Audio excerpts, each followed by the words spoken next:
Sir మీరు ప్రణీత గారికి ఏమవుతారు? నేను family friend brother. Family family friend నేను చిన్నప్పటి నుంచి వాళ్ళ ఇంటి పక్కనే ఉంటాం మేము. దాదాపు 20 ఇయర్స్ నుంచి మేము అందరం కలిసి ఉంటాం అన్నట్టు అందరం. ఫ్యామిలీ ఫ్రెండ్ నేను. వీళ్ళ విషయంలో ఏం జరిగిందంటే ప్రేమ వివాహం అంటున్నారు. మళ్ళీ ఇటువంటి పరిస్థితులు రావడానికి గల కారణం ఏంటి? అంటే అత్తమామలు వేధింపులు ఎప్పటి నుంచి చేస్తున్నారు? భర్త ఎప్పటి నుంచి వేధిస్తున్నారు? యాక్చువల్లీ ప్రేమ వివాహం అని చెప్పేసి ఆయన ఒప్పించి పెళ్లి చేసుకున్నాడు. హ్మ్. ప్రేమ వివాహమే కానీ ఒప్పించి మేము ఘనంగా అరేంజ్ మ్యారేజ్ చేసినాం మేము. ఓకే. కానీ వాళ్ళకి ఆ రోజు నుంచి కట్నం కోసం వాళ్ళ బ్రెయిన్ ఎట్లుందంటే ప్రేమ వివాహం చేసుకుంటే పైసలు ఏమి ఇవ్వాలంటే అట్లాంటి ఏం లేదు, ఘనంగానే అన్ని ఇచ్చి చేసినాము. అయితే వాళ్ళు ఇచ్చినాకనే ఇంకా ఎక్కువ ఎక్స్పెక్ట్ చేస్తున్నారు వాళ్ళు. డే 1 నుంచే యుఎస్ కి వెళ్ళారు. యుఎస్ నుంచి తర్వాత కూడా అక్కడ కూడా గొడవలు స్టార్ట్ అయిపోయినాయి. అక్కడ కూడా వాళ్ళ మీద కంప్లైంట్ చేయడం జరిగింది. ఇవే టార్చర్ బానివి. కానీ ఏనాడు మాకు కూడా చెప్పలే ఆమె అమ్మాయి కూడా, ఎందుకంటే ఆల్రెడీ చెప్తే మళ్ళీ ప్రాబ్లం అవుతుందేమో, ఎందుకు ఓ కూతురు కూడా పుట్టింది. కూతురు పుట్టినాక మాట్లాడేమో అని చెప్పి అనుకుంది. అట్లా ఏ మార్పు లేదు, ఎట్లాంటి మార్పు లేదు. గత ఒక 3 months బ్యాక్ వేధింపులు ఎక్కువైపోయినాయి. 3 to 4 months బ్యాక్ నుంచి వేధింపులు ఎక్కువైపోయాయి, చాలా ఎక్కువైపోయినాయి. ఏందని మేము ప్రశ్నించడానికి మేము వెళ్ళాం. ఇక ఆమె భరించలేక కొడుతున్నారు చేస్తున్నారు అని ఓపెన్ అయితే చెప్పేసింది మాకు. చెప్తే ఏంది ఇది ఇట్లేందంటే, లేదు సపరేట్ ఉందాం, మేము సపరేట్ కాపురం పెడదాం అని చెప్పేసి ఒప్పుకున్నాం కూడా ఆయన. సరే అని చెప్పినాము. మేము పండుగ తర్వాత తీసుకురండి అని చెప్పారు. మేము దసరా పండుగ ఇది. దసరాకు వచ్చే లోపలనే డైరెక్ట్ వాళ్ళు కోర్టుకు అప్రోచ్ అయిపోయి ఒక లీగల్ నోటీస్ పంపించేసి నేను డైవర్స్ ఇచ్చేస్తాను నీకు అని చెప్పేసి. అదేంది అదే లీగల్ నోటీస్ అది రాగానే మేము డైరెక్ట్ అందరం కలిసి వెళ్ళిపోయినాం ఇంటికి. ఏంది ఇది మీరు సపరేట్ ఉంచుదామని చెప్పారు. పెద్ద మనుషులు, మీ పెద్ద మనుషులు అందరూ వచ్చారు, మా పెద్ద మనుషులు వచ్చారు, సపరేట్ పెడదామని చెప్పినాక మళ్ళీ డైవర్స్ ఏంది ఇది అని క్వశ్చన్ చేసినాం. మేము క్వశ్చన్ చేసే లోపల మార్నింగ్ ఉన్నారు, ఈవినింగ్ వరకు లాక్స్ వేసుకొని వెళ్ళిపోయారు.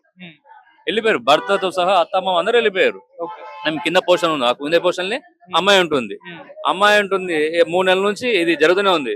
ఒక రోజు కొట్టడం, ఆ వీడియో క్లిప్పింగ్ మీకు పంపిస్తాను నేను, మీరు చూసినా కూడా. ఒక రోజు కొట్టడం, పేడ్ కొందరు పేడ్ వాళ్ళ లేబర్ తో కొట్టియడం, ఏమంటే మీ మీద కేసు పెట్టిస్తామని చెప్పేసి. మనం ఏది అమ్మాయిని ఎంత టార్చర్ పెట్టాలనో, ఒక డాక్టర్ ఆమె, గైనిక్ డాక్టర్ ఆమె, సర్జన్ ఆమెనే సూసైడ్ చేసుకోవాలి అనుకుంటున్నంత వరకు ఎట్లా అనుకుంటారు చెప్పండి. అంత టార్చర్ పెట్టారు వీళ్ళు, అంత టార్చర్ పెట్టారండి. పోలీస్ కంప్లైంట్ ఇచ్చారా మీరు? అంతే టార్చర్ చేసేటప్పుడు పోలీస్ కంప్లైంట్ ఇవ్వడం జరుగుతూనే ఉంది. ఒక 100 సార్లు మేము ఫోన్ చేసినొచ్చు.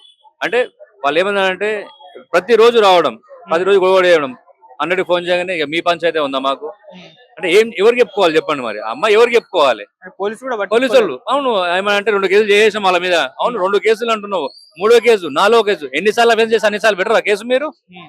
20 కొట్టినని చెప్పేసి ఒకటే కేసు నేను కొడుతూనే ఉంటాను, నేను ఒకటే కేసు పెడుతుంటే జరిగిపోతుంది? అది కాదు కదా. ఇంకోటి మీరు ఆశ్చర్యం ఏంటంటే, చూడండి, అమ్మాయి సూసైడ్ చేసుకునే, ఇప్పుడు మాకు ఫోన్ వచ్చింది, అమ్మాయి సూసైడ్ అటెంప్ట్ చేసిందని చెప్పేసి.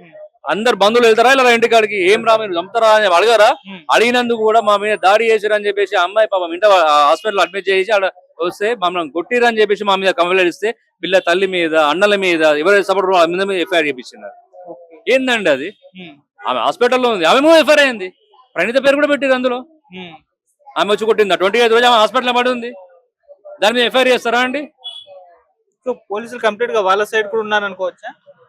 ఇక మేము మీకు ఇక ఒక పర్సన్ గా నేను వాళ్ళ మీద ఏమంటలేదు, నేను విజ్ఞతగా వదిలేస్తున్నాను. నేను ఇది కరెక్ట్ అయినా విజ్ఞతగా వదిలేస్తున్నాను. నేను హాస్పిటల్లో అడ్మిట్ అయింది. మా బాధలు వాళ్ళ తల్లి పేరెంట్స్ బాధలు ఉన్నాయంటే ఈక్వల్ నేను కూడా ఒక ఫ్యామిలీ మెంబర్ కాబట్టి చెప్తున్నాం. ఆ బాధలు మేమున్నాము, అది వదిలేసి మేము కంప్లైంట్ చేయకపోతుంటే 8 o'clock మేము ఇక్కడ హాస్పిటల్ అడ్మిట్ చేసి మొత్తం చేసి ఒక కంప్లైంట్ ఇద్దాం అని చెప్పేసి కంప్లైంట్ చేయకపోతే వాళ్ళని కూర్చోబెట్టి వాళ్ళతో కంప్లైంట్ ఆఫీస్ తీసుకున్నాను అంటే వాళ్ళు పోలీసులు నేను ఏమనట్లేదు, నేను విజ్ఞతగా వదిలేస్తున్నాను వాళ్ళకి. నేను సూసైడ్ లెటర్ కూడా ఉంది, మేము కంప్లీట్ అవసరం లేదు. సూసైడ్ లెటర్ లో అందరు పేర్లు కూడా మెన్షన్ చేసింది. అమ్మాయి చనిపోతే కూడా ఇట్లనే చేస్తారేమో. ఇక సేఫ్ సైడ్ వల్ల దేవుని దయ వల్ల అమ్మాయి కొంచెం క్రిటికల్ నే ఉంది, కొంచెం ఓకే స్టేబుల్ అంటున్నారు.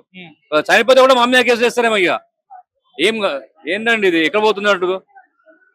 సో ఇప్పటి వరకు అంటే హాస్పిటల్ ఇంత క్రిటికల్ సిచ్యువేషన్ లో ఉన్నప్పటికీ అత్తమామలు కానీ భర్త కానీ చూడడానికి వచ్చారా?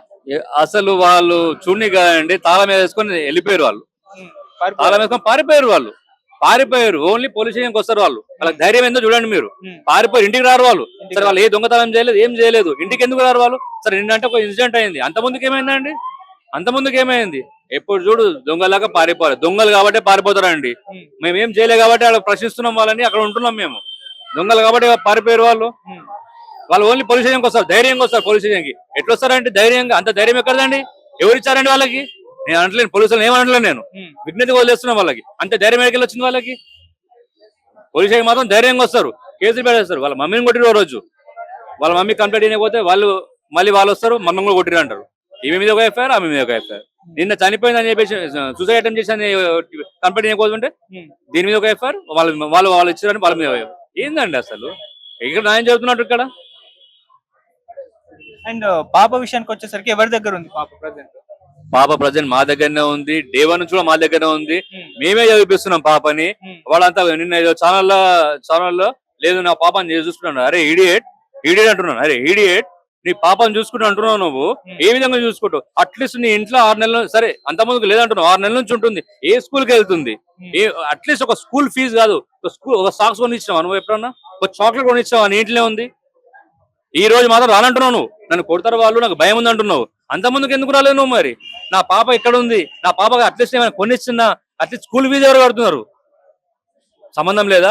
జస్ట్ ఒక పెళ్లి చేసుకుంటా, నేను లవ్ మ్యారేజ్ చేసుకుంటా, పిల్లలంగంట షో ఏది సరదా అయిపోయిన తర్వాత ఆమెను వదిలేస్తా, నేను అయిపోతుంది వదిలేస్తా అంటే అక్కడ కమిటీ రాసి నాకు ఆస్తులో వాటా కోసం అంటారు. ఎవరికి రాస్తారా నువ్వు? నీ కూతురు ఎవరిని చూస్తారా? ఆ అమ్మాయి భవిష్యత్తు ఏంది? మరి ఆ చిన్న పాప భవిష్యత్తు ఏందండి?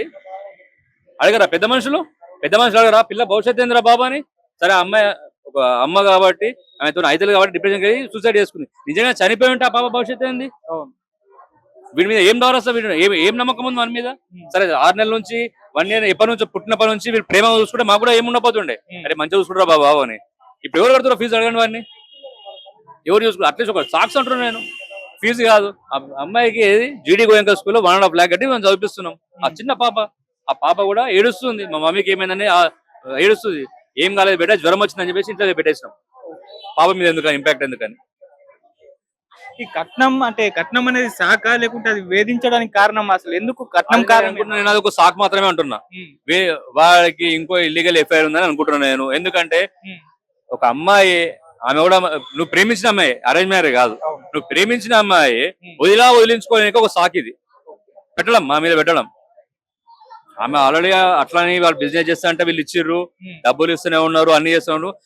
ఈమె ఇప్పుడు రివర్స్ అయింది అన్నట్టు. నేను ఇవ్వలేను, మా మమ్మీ వాళ్ళు అడగలేను, నేను ఒక డాక్టర్ని, ఒక 2 lakhs శాలరీ వస్తుంది, నేను పోషించుకుంటాను. నేను అంతమంది పెద్ద మనిషి సంబంధం కూడా అదే చెప్పింది. ఒక సపరేట్ ఫ్లాట్ లో ఉందాం మనం, సపరేట్ ఫ్లాట్ లో ఉండేసి నేను పోషించుకుంటా, నువ్వేం వర్క్ చేయకు, నువ్వు నాకు 2 lakhs శాలరీస్ వస్తాయి, కటింగ్ 2 lakhs వస్తాయి, 2 lakhs బతకలేరా అంటే ఓకే సపరేట్ అని చెప్పేసి వాడు.